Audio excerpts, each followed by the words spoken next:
So we are checking out Tract 1 at Elm Hollow on Bull Shoals Lake. This is a small private development in the southern Missouri Ozarks. There are only 15 or 16 tracts total. This is Tract 1, like we mentioned. This is actually the largest tract according to the map. Most of the tracts are 5 or 6 acres in size. There's one other tract that's over 10 acres, which is the tract at the south side, and this is the tract at the north side, which is 15 acres in size. So we've got quite a bit of stuff going on this map as far as the labels and whatnot. We're going to zoom out just a little bit to show you the other tracts and how this one sits in relation to that, and then we'll zoom back in and have a look. Now, you may have already seen the main page for Elm Hollow on Bull Shoals Lake, and if that's the case, then this already makes sense to you more or less. But Bull Shoals Lake is an Army Corps of Engineers lake in southern Missouri.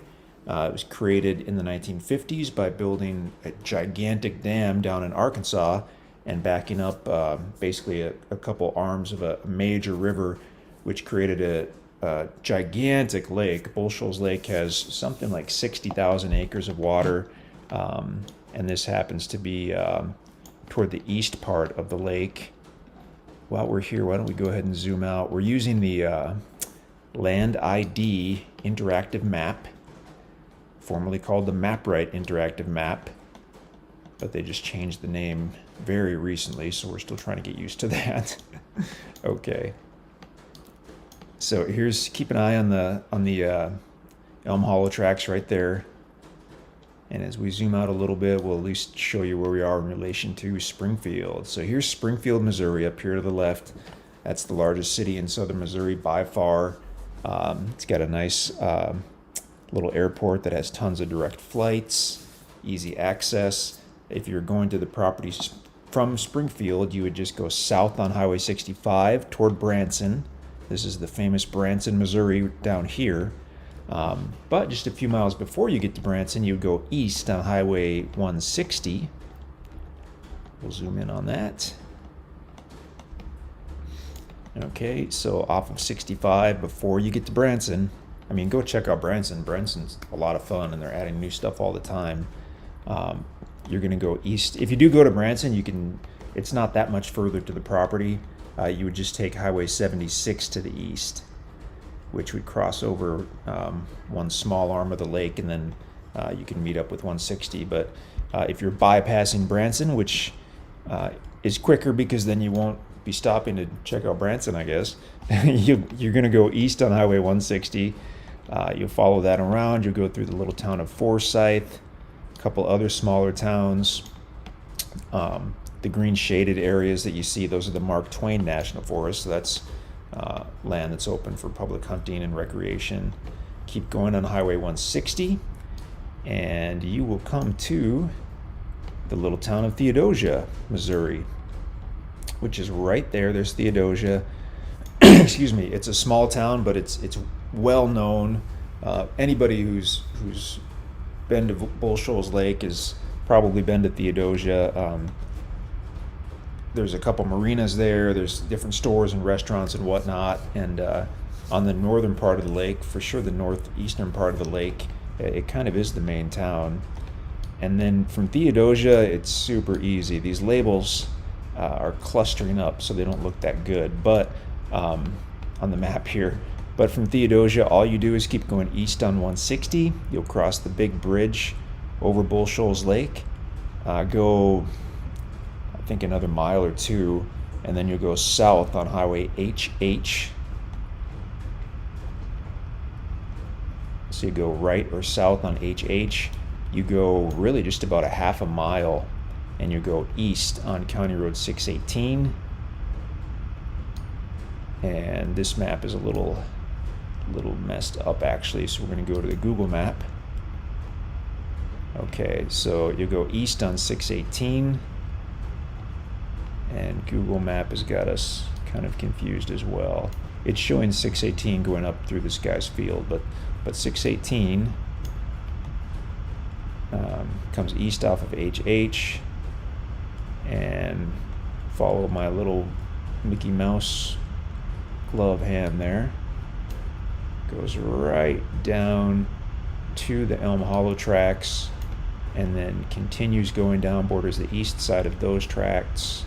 Some of these tracts toward the middle actually have land on both sides of the county road, which is cool. And then the county road ends right down here before you get to the actual trail to the core land. So county road ends, and that's where we've mentioned in the other videos, there's a little trail that we saw, and we took that trail southerly, and that went down to this very cool peninsula within the core land. And we got some good videos there. It looks like a really cool spot to fish or swim down at the end here. The neat thing about Bull Shoals Lake and a couple other lakes in the Ozarks, including Table Rock Lake, possibly Norfolk Lake, when they were created by the Army Corps of Engineers, excuse me, the reasoning behind creating the lakes was for flood control and for power generation. And so when the lakes were created, when the dam was built, the Corps of Engineers, the federal government basically, actually, along with basically using eminent domain to get the land where they knew the water would end up when they backed it up, they used the same eminent domain process to take land beyond that so that they could raise and lower the water levels without affecting people's private property at that point. So they do raise and lower the water levels in a Corps of Engineer lake for a lot of reasons, for, like we said, for flood control, possibly to work on the dam. So it does fluctuate throughout the year. And if they didn't have that section beyond the water line, they would be continually monkeying with people's properties and bringing the lake up onto them and bringing them back down. So that's why they did that around the water on the entire lake, essentially. So that's called the Corps of Engineer Land. The actual line between private land and the Corps land is often called the take line. I guess vernacular for they took it. They used eminent domain and back in the 50s and took the land for the public good. They paid the people, obviously, but I'm sure some folks weren't happy about that. So the neat thing about the core land is it's generally open for public use, which includes public hunting, much like the Mark Twain National Forest. So if you've got access to that core land, you've got access not only to the shoreline of Bull Shoals Lake, but also to thousands of acres of additional land for public hunting, for recreation, to kind of just walk the shoreline, all that good stuff. So super cool to have a property just in the area of Bull Shoals Lake, let alone in this small private development, basically right on the lake here. So back to tract 1. We already know that's the biggest tract, or it appears to be one of the two biggest tracts. I think it is the biggest. We've got the approximate dimensions laid out here on the map. It's got direct frontage on the Gravel County Road on its northeast side. So that's County Road 618. It's got about 230 feet of direct frontage there. These dashed lines, the black and white dashed lines that you see, those are the power lines in the area. So there are two actually, and they happen to cross over one another right at the northeast corner of the property. So you've got this line that basically shoots down to the south toward a lake house, a couple lake houses down there. And then you've got this other line that runs southerly or southeasterly, basically with the county road down toward the end. So if you've ever purchased a rural property and needed to get electric, then you definitely know the value of having electric not only in the area but on site. I mean, it's tough to beat. A few times we've gotten power run to a property and it's been nice and easy, but more often than not, it is a bit of a pain. You've got different people that have to sign easements. You've got to clear right-of-ways. It's getting more expensive all the time, essentially, to get power to a property. So in this case, having the physical line and at least a couple actual power poles on the property is great. And I mentioned that part about the power poles just because of a couple other recent adventures we've had with power companies where there may have been a line crossing over the property, but there was no pole. So that was a whole new engineering order, essentially, to see if they could even place a pole and et cetera, et cetera. Whereas when you have an actual physical power pole, if you want power, they can often put a transformer and a meter right on that pole, maybe for a couple $100 deposit.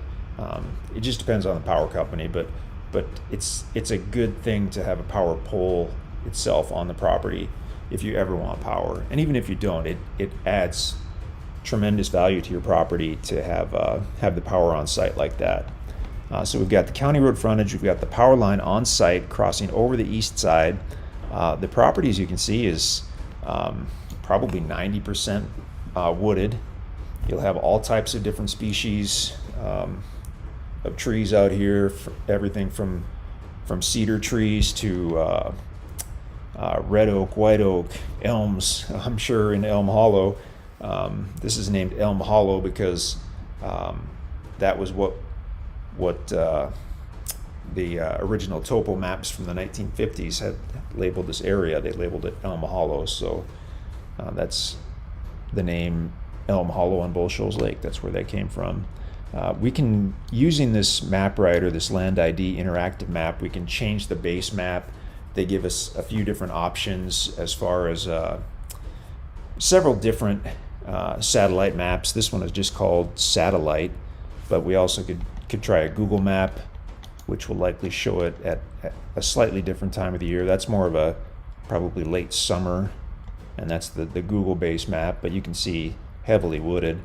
You'll see the little creek bed that's labeled, so that is going to be a wet weather creek that crosses over the properties, basically all of the tracts, and then the creek itself feeds into Bull Shoals Lake. We've got, that's going to be a wintertime aerial, late fall or wintertime. That's useful though, because then we can basically pick out the evergreens.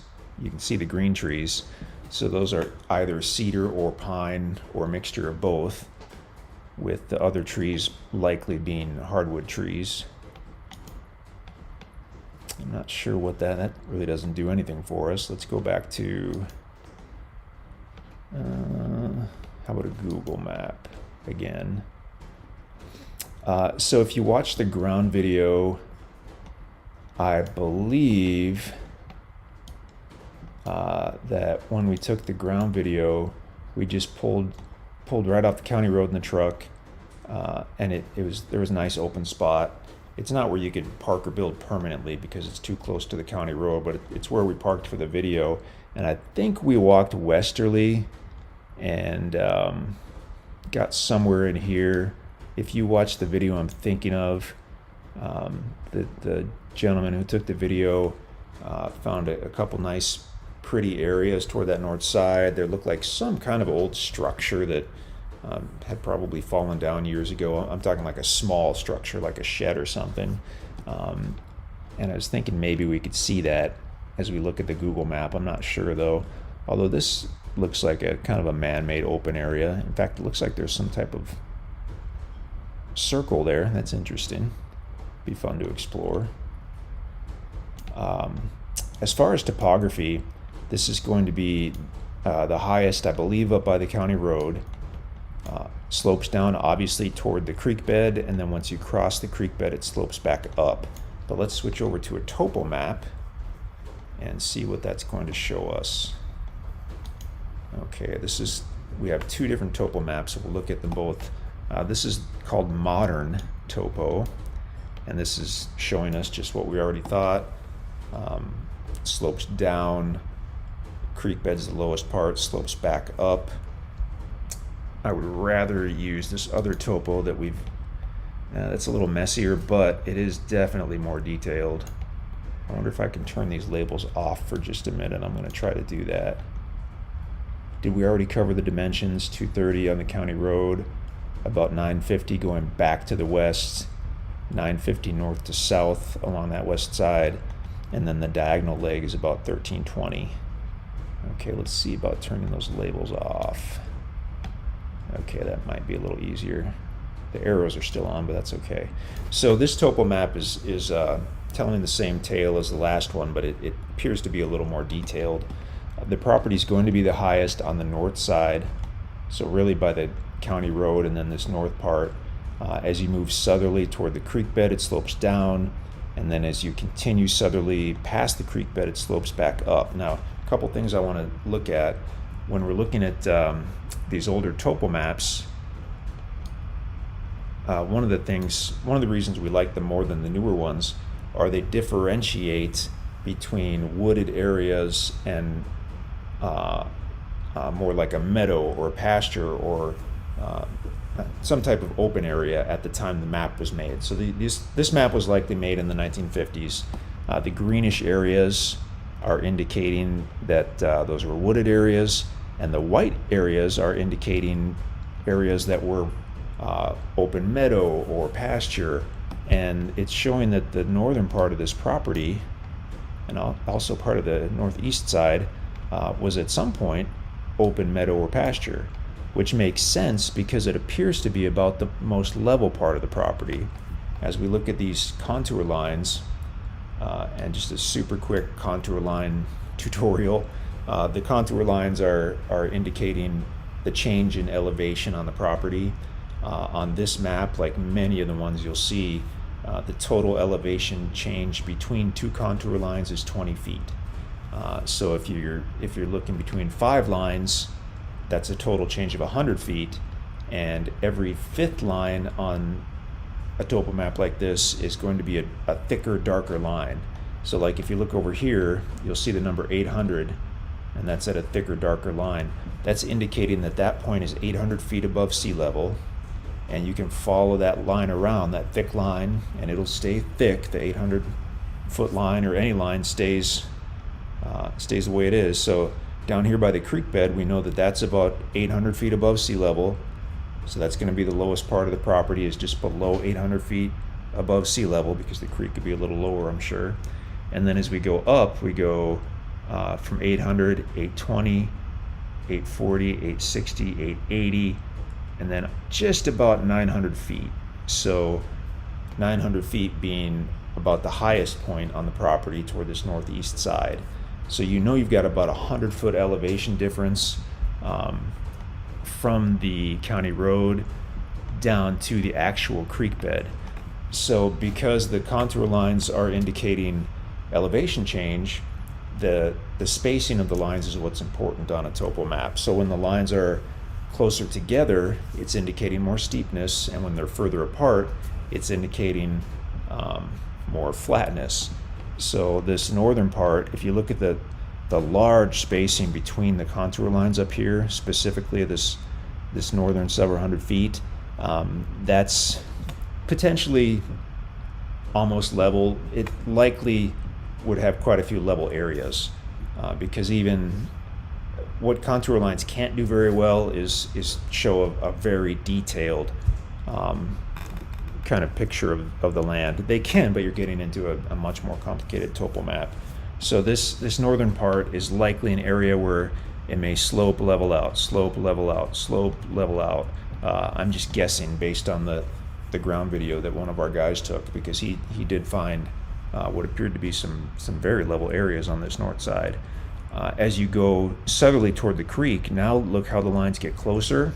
So that's steeper. Certainly, according to this, not any kind of bluff or drop or anything like that, but it's steeper for sure than this northern part. You get down to the creek, you cross over that, and those lines now are spaced fairly far apart. And so that's going to be, it's rising back up as you go south from the creek, but it's rising up more gradually than this last part that goes down to the creek. So I think you would have a lot of potential sites for building or camping, just depending on what you want to do.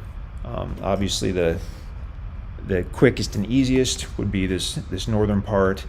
It would put you in an area that is not too far off the road. You do have setbacks, of course, from the the road and all that stuff. I believe it's 100 feet.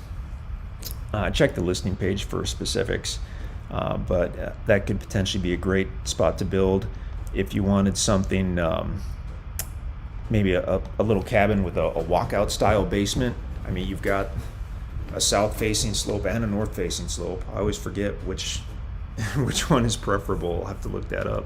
But you've got both on the property.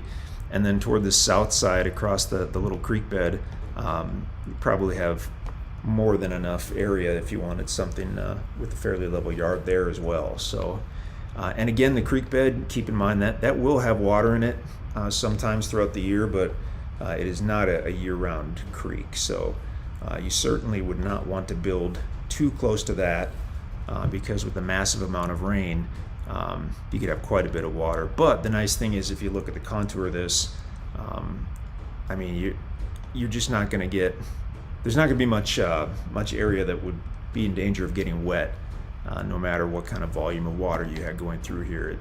It looks like it basically serves, if you look back where the creek starts, kind of serves this area here. So basically, don't build a home or cabin adjacent to the creek bed and you'll be in good shape. So yeah, I mean, large tract, topography is similar to the other tracts, except honestly, looking at this probably has more level area on the north, more level area total than any of the other properties. These are all good tracts and they're all usable, but as I look at tract 2, tract 3, tract 4, there's slow. Well, tract 5 is a little better, but tract 1 looks like it's going to be if you're looking for something with more acreage and more opportunity for a large, more level yard area, tract 1 looks pretty good as far as that goes. Let's go back to a Google map and we'll just kind of zoom in a little more. Nice tree cover. And again, that power line is just great having that there. And there's a pole right there. And there's a pole up there. So yeah, you've got a couple power poles on this property. And that will make life very easy if and when you decide you want to hook to that power line. Okay. So if you get out here and you want to check out the rest of the tracts, of course you could do that. Just stay on County Road 618. It goes on down to the south. Actually cuts through the core land for just a little bit, and that's pretty common around the lake. And then the county road itself ends right here. And you'll just have to look for the start of the little trail that goes right down to the peninsula. And that's pretty cool if you can check that out. If you're in a car, I don't know if I'd want to take that trail in a car. If you went slowly and kind of, took it easy, you might be okay, but a truck or an SUV would be much, much better for that. But this end of the peninsula here, super private feeling to it. I mean, we could see the fish in the water. Looked like the type of area where you could launch a couple jet skis or even a small boat. It's what you would call basically a primitive launch. It's just a hard packed area right at the shoreline that would be likely suitable for backing boat trailer into the water, as long as you have a 4-wheel drive. But again, it's something you could make up your own mind on. There's several spots at Bull Shoals Lake where we've done that, and a few that have not looked nearly as good as this one, and it's been okay, but everybody has their own comfort level there. If you want a big, beautiful public launch, they are in the immediate area as well. I mean, Theodosia has a gorgeous public launch, super wide concrete ramp and plenty of parking. You could launch essentially anything there. And then we've heard from a couple people that on HH Highway, if you recall, you'll take HH coming off of 160. Instead of going east on County Road 618, if you continue to the south for just a few more miles, you'll come down to, I believe it was over here, but this looks interesting as well. Wow, that's pretty cool. but I think there was a pretty decent public launch here at the end of HH. It sure looks like it. Oh yeah, that's the place to be apparently. Well, that's good to know. Actually, there are some boat docks there as well, so there may be some slips for rent if you're interested. But yeah, fantastic project. We're super excited about the Elm Hollow tracks, or Elm Hollow on Bull Shoals Lake. And this again is tract 1. Super long intro video. We were trying to cut it off at about 10 minutes. I think we've gone probably twice that. The little timer's not showing up on the computer. But yeah, if you have any questions, let us know. Check out the other videos. Give us a call. Shoot us an email. We would love to talk to you about this property if it's still available.